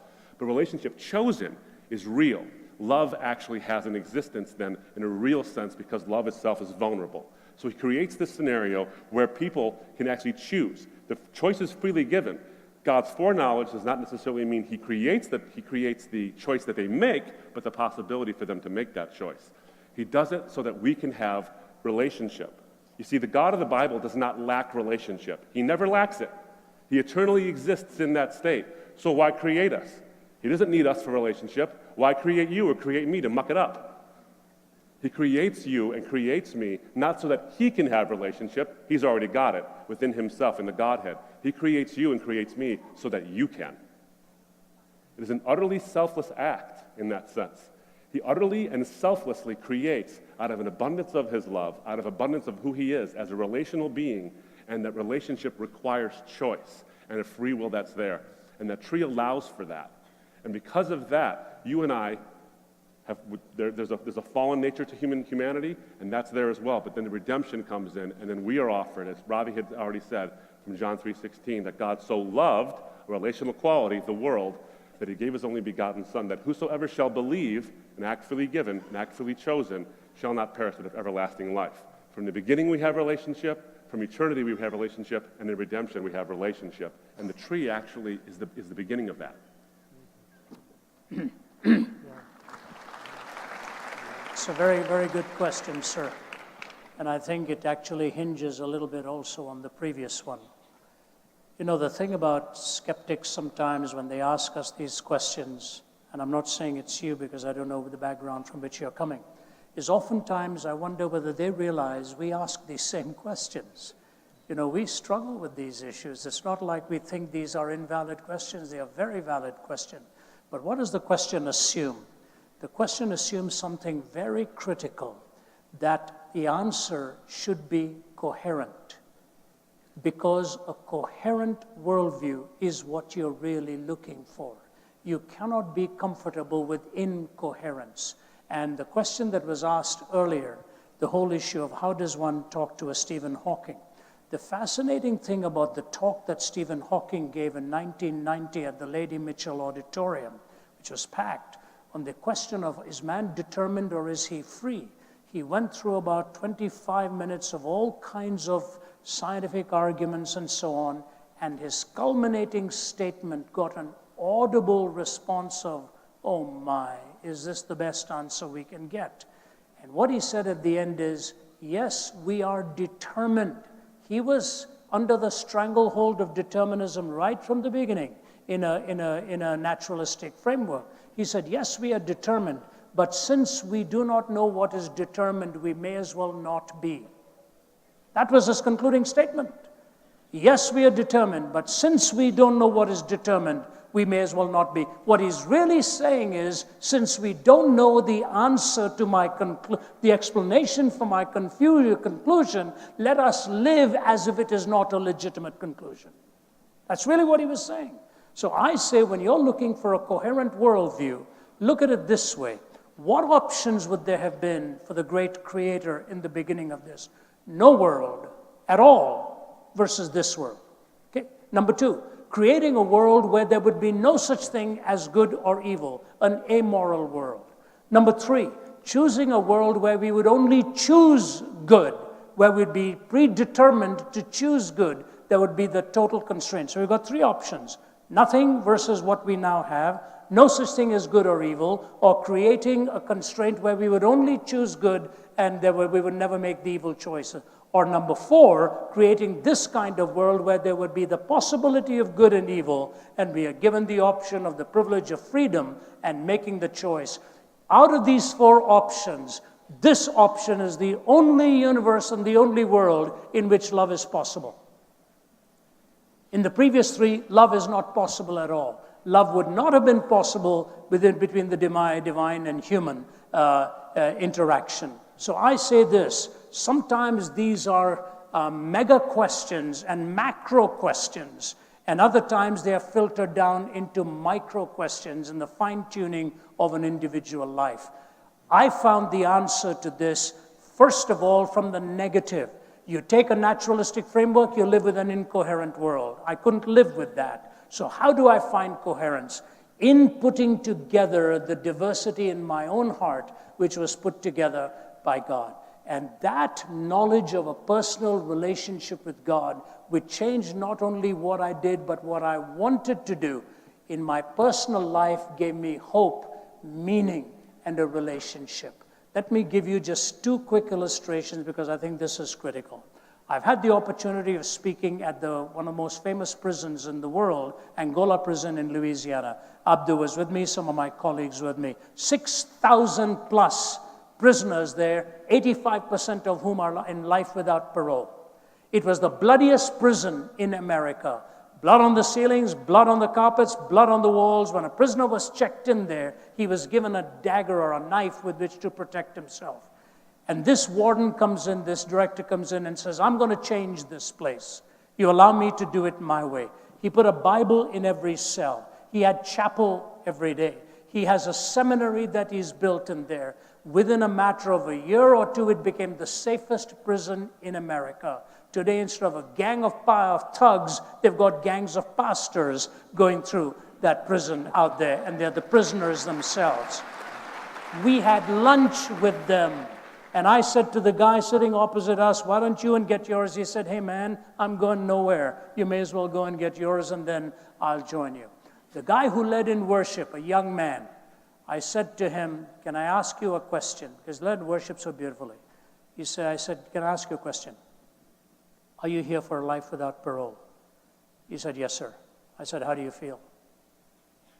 He said, Mr. Zacharias, if you'd known why I am here, you would never ask me that question. He said, but let me tell you something. Out there, I thought I was free, and the horrific things that I did destroyed people's lives and destroyed my own. Now, inside prison bars, having found Christ, I have never been freer in my life. This is the most free I have ever been. Pray for my family. They're outside and think they are free when they are really not. And he put his arm around me and prayed for me, and there were tears running down my face. We had lunch made by the prisoners. The warden sits there, eats the lunch that the prisoners have made. Boy, you call that faith? You better believe it. And he does it. Why? They have found meaning by an individual life being conquered. When you know Christ, when you have that relationship, and your will is transformed to his will, you find out why you were made in the first place. And the crowd is just multiplied opportunity for individual conquest that God desires in every life out here tonight. I'll leave that with you.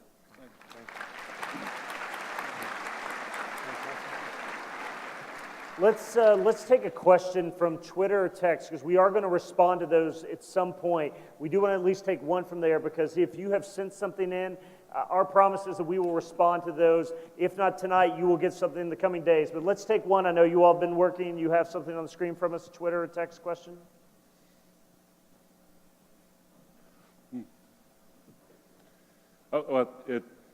For those of us who can't read, Go ahead. am I a bad person for doubting or questioning my faith? I think, it's interesting. Boy, it's a good question. Doubt, it'll become a dirty word.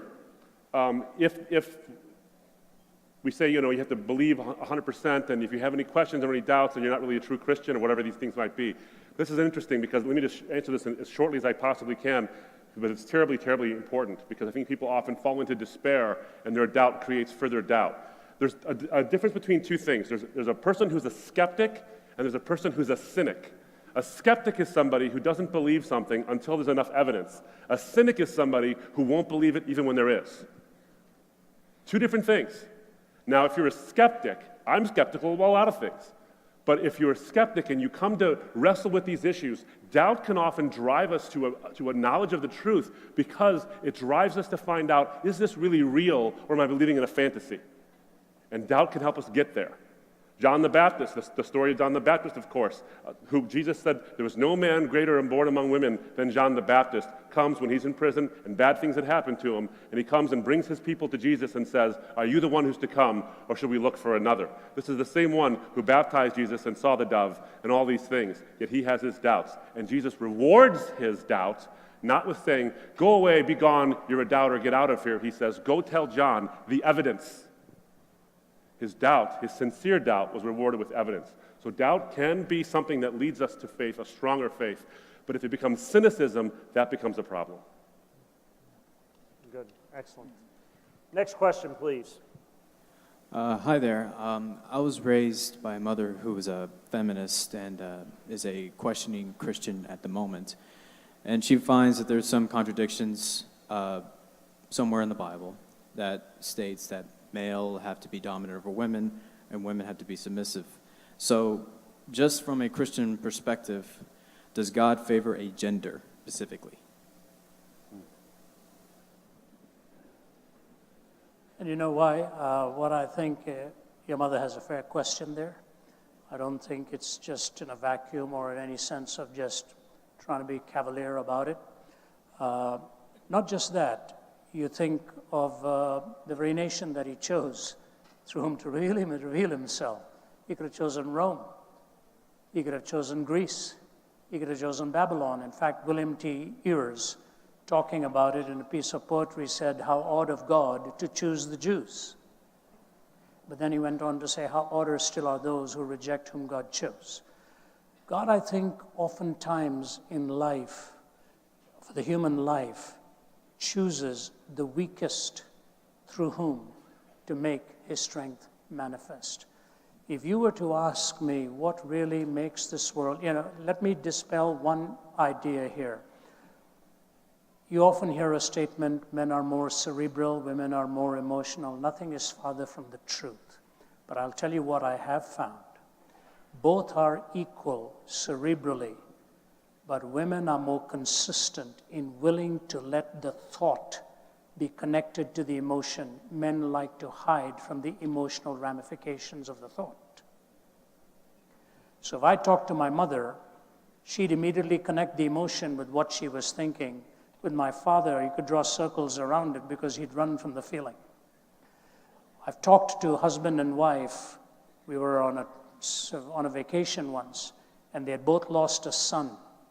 And the woman was talking to my wife and said, it has put such a strain on our marriage because my husband doesn't even want to talk about it while I'm breaking up on the inside. They both had the same thoughts. One was running from it. The other was willing to find the greatest bridge in life between the head and the heart. So even in theory, the whole idea is wrong. Secondly, some of the finest thinking in the world has been done by womankind. You see it. So this myth has to be dispensed with. It's purely an archaic thing. But to your question, is the Bible dishonorable like this in gender? We've just had Joe Vitale, who is on our team from Oxford. She has just defended her doctoral dissertation at Oxford on this very issue and this very subject, demonstrating how strongly the Bible speaks of the equality of the genders and what it is God has in mind and the complementariness of the two. So here's my question to you. If God were a discriminator against gender, the greatest truth on which the gospel hangs is the resurrection. If Christ be not raised from the dead, our faith is in vain. Why in heaven's name did he reveal himself to the women to go and tell the message?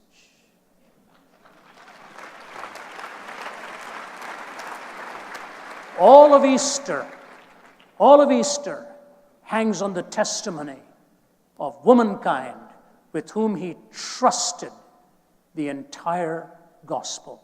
When the woman with the alabaster ointment came to him and those were frowning about her, he looked at them and said, "Be quiet. Wherever the gospel is preached, there shall also this be told, what this woman has done to me in worship." He paid her the greatest compliment, that the gospel would be carried to the ends of the earth, and this story of this woman's faith will also be told. He goes to Samaria, and he sees a woman at the well with 5 broken, shattered marriages. She was ethnically barred from the society, as it were, maritally broken and shattered 5 times. He made her the first evangelist to the Samaritan world. Imagine what an incredibly gracious God to remind us that none of us is superior to the other. We only have the same privilege of taking our distinctives and complementary strengths and carrying the message to the world. I can tell you this, I would never be here today if it weren't for the strength of my mother. And when my younger brother was 6 or 7 years old, he was dying with double pneumonia and typhoid. My dad had given up. Our family had given up. We were living in Delhi. And the doctor came and told us, my younger brother Ramesh, who's today the chairman of the Department of Pain Management at McMaster University in Canada. He was 6 or 7, dying. I remember seeing him as a bag of bones for the last time. I'm 6 years older than him. And I walked away from there bidding him goodbye. He was unconscious. My mother refused to leave. She refused to leave. She sat by his bedside, and we were all worn to the bone, including my dad. And so 4 of us kids packed up, taken back home, and all of us lying in bed saying, "We've just lost our youngest." My mother sat by his bedside. Whatever she was doing, I don't know, and in sheer exhaustion, for days she hadn't slept, and just by his bedside crying out to God to rescue her son. Somewhere in the early hours of the morning, he began to move and he was very much alive, but just quite worn out and broken. And that need of life was coming back to him. And the next day, when we all were told to come back to the hospital, his eyes were open and his whole life given fresh strength. There was only 1 out of the 6 of us there who had the strength to sit by that bedside and watch what loomed as a tragedy and watch the triumph to turn into victory. Anybody who thinks that's weak and lesser doesn't understand reality. God is the God of humankind. And the last thing Jesus said on the cross for the redemption of mankind was look at a young man and tell him not to forget his mother, to make sure she was also taken care of because a sword was piercing through her heart. That is our Lord, who treats all of us with intrinsic worth and reflective splendor. And I thank God for the beauty he has created in this complementariness. Thank you.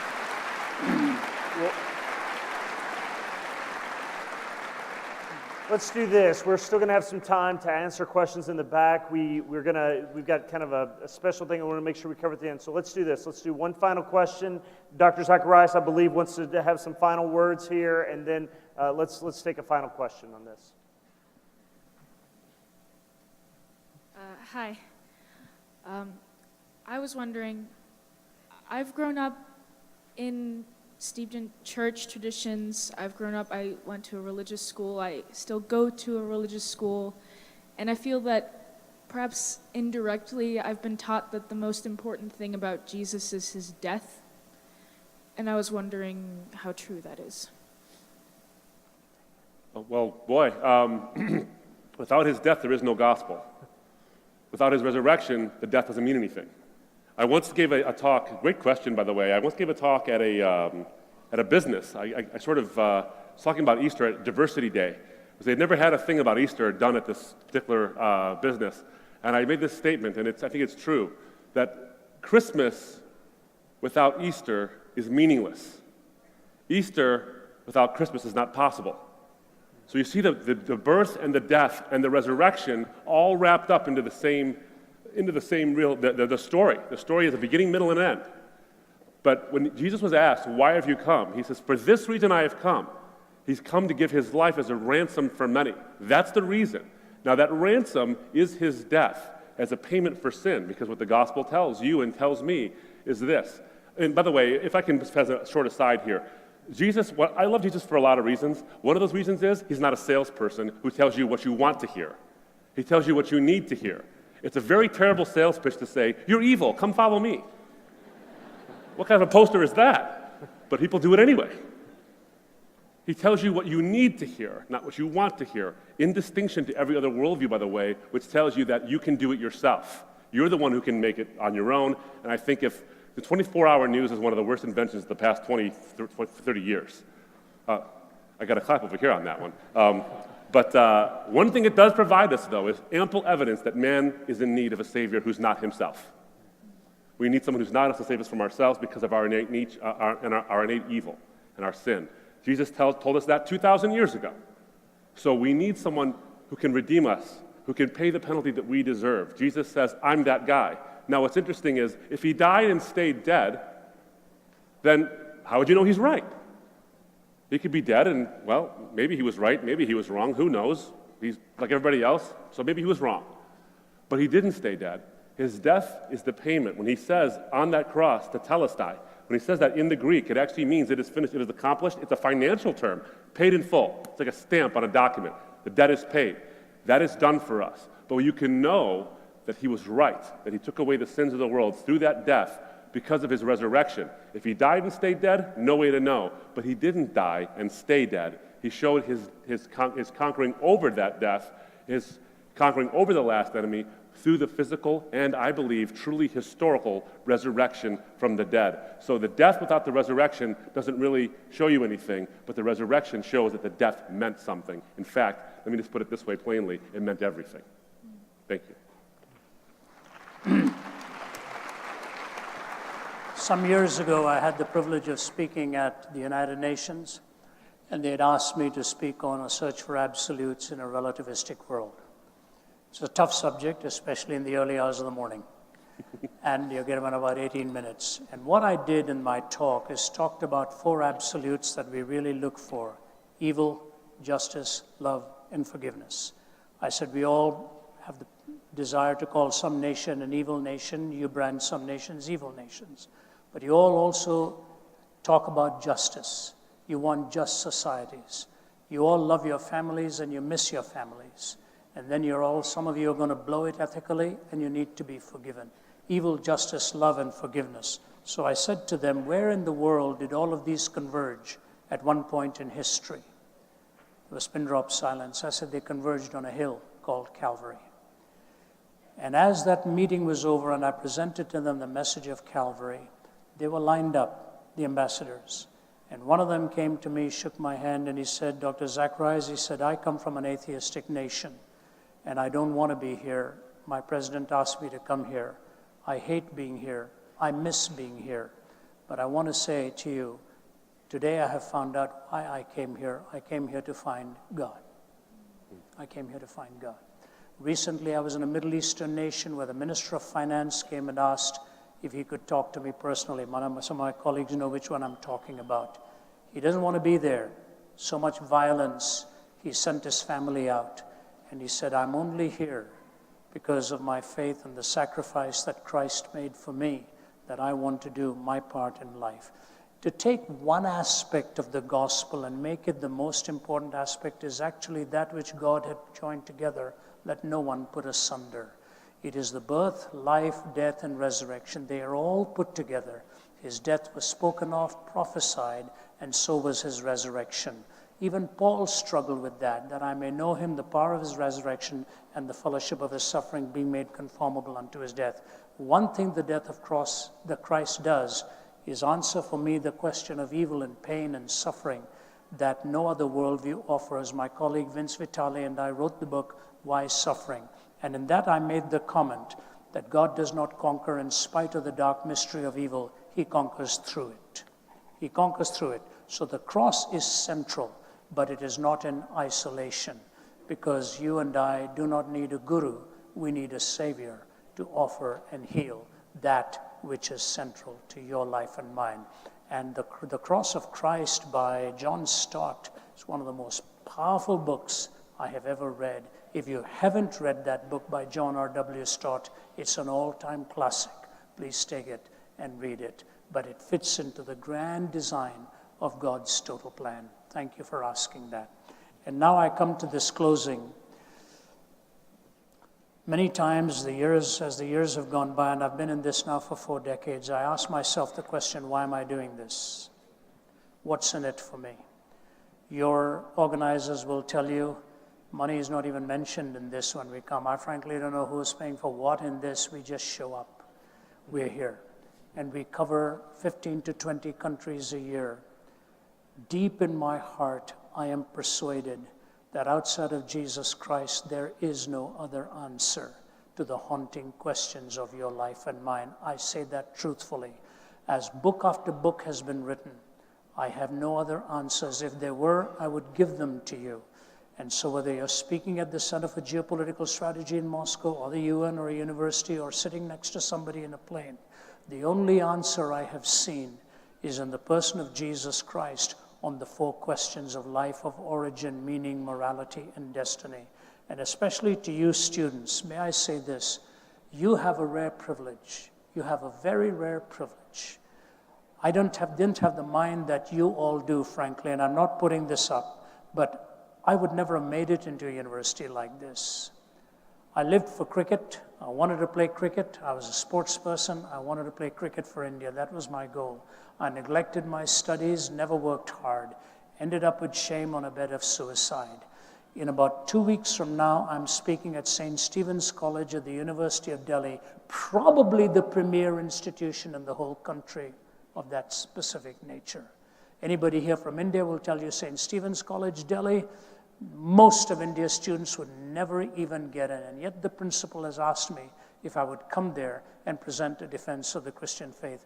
God has a sense of humor. I would never have made it as a student.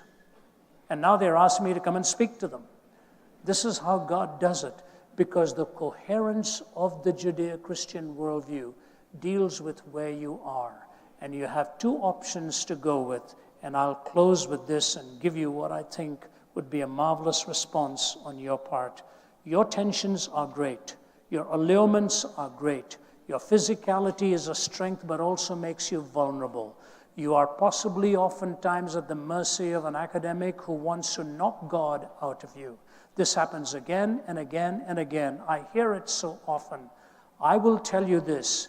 You reject God and your worldview will become systemically incoherent.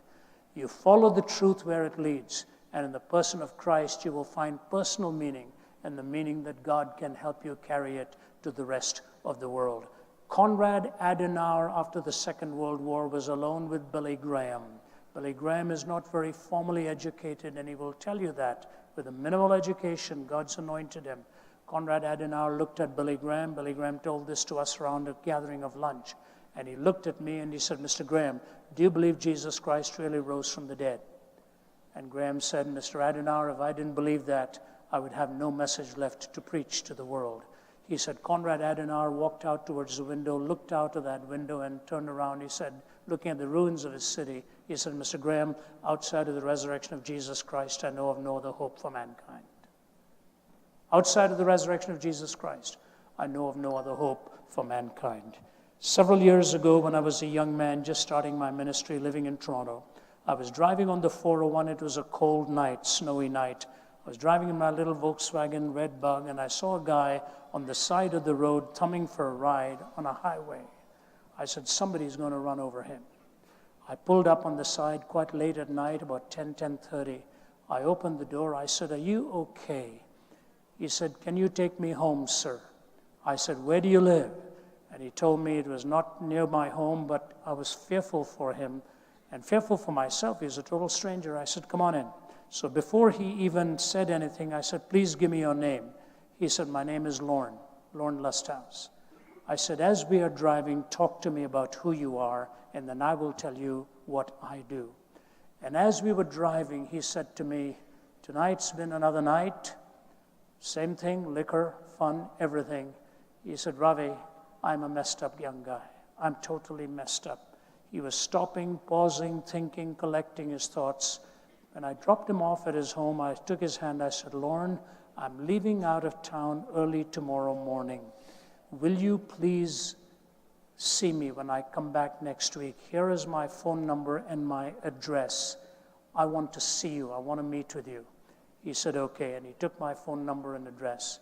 When I came back, there was a letter waiting for me from Lorne Lusthouse. But when I contacted, I found out that week he had burned himself to death as well. And in my letter was this poem. I want you to think about it. Lost in a world of darkness, without a guiding light, seeking a friend to help, my struggling, failing plight. So all of you good people just go on passing by, leaving me with nothing but this lonely will to die. For somewhere in this lonely world of sorrow and of woe, there's a place for me to hide, but where, I do not know. For no matter where I go, I never will escape the devil's reaching, clutching hand or the drink of fermented grape. So out of my grief and anguish, perhaps some wandering boy will see and build his own life in this world, strong and good and free. But he was gone. What a genius to be able to put those thoughts together. What if this same young man had turned that genius to the glory of God as a poet? You look at a fork in the road, and I just say to you, you don't have to take our word for it. Get the Gospel of John and say a prayer. Jesus, if you're really who you claim to be, speak to my heart and change my heart. If you are truly the Son of God. You mean that sincerely, and I'm hopeful that he will answer your prayer.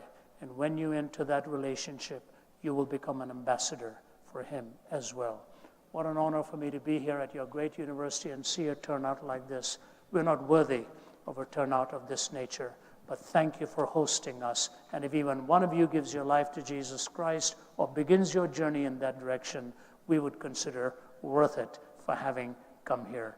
Turn your hearts towards the home for which God has made you and build your own life strong and good and free. God bless you and thank you.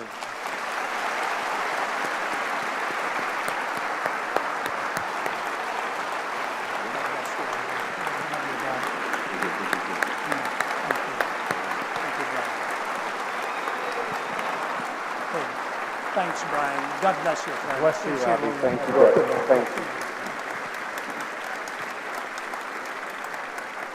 If you could just be seated, let me make just a couple of closing comments. You know, what Ravi shared, and just as he read that poem, I felt my heart just surge in me, knowing Ravi's story of his own just struggle through depression, knowing myself, some of my history even, of the wrestling with the darkness and depression and just not sure where life was to be found. And so tonight you have cards with you, and if you're a student here, again, I just want to encourage you, or even if you're not a student here, to fill out that card, leave a question to say, here's what I'm wrestling with. There's a spot on there to say, hey, I want to grab coffee with someone from CSF, or there's a spot if you want to grab with some of the other great ministries there. Fill out, some of them will contact you. We would love to follow up with you. If you're a community person here, thank you for coming. Fill out the card. We'd love for you to be engaged at the university. If you want someone to pray with you, we will have people over on this side of the stage to pray with you. If you are someone here who has a question, back here we have some food, we have some drinks, we have some things set up in the back. A panel of professors just who will stay here till all hours of the night answering questions for you. There's an RZIM resource table in the back if you're looking for books. Ravi and Abdu will be down here in the front. Last thing. Tomorrow night here on campus, we are doing an open question and answer time with the panel professors at the CSF building. over across from the library at the intersection there. You know, a lot of you, if you're students here, you've been through our building before. We'd love for you to come over to the Christian Student Fellowship building for just an open time of question and answer tomorrow night. Thank you for coming. Drop your cards off in the back at the doors as you leave. Thank you so much.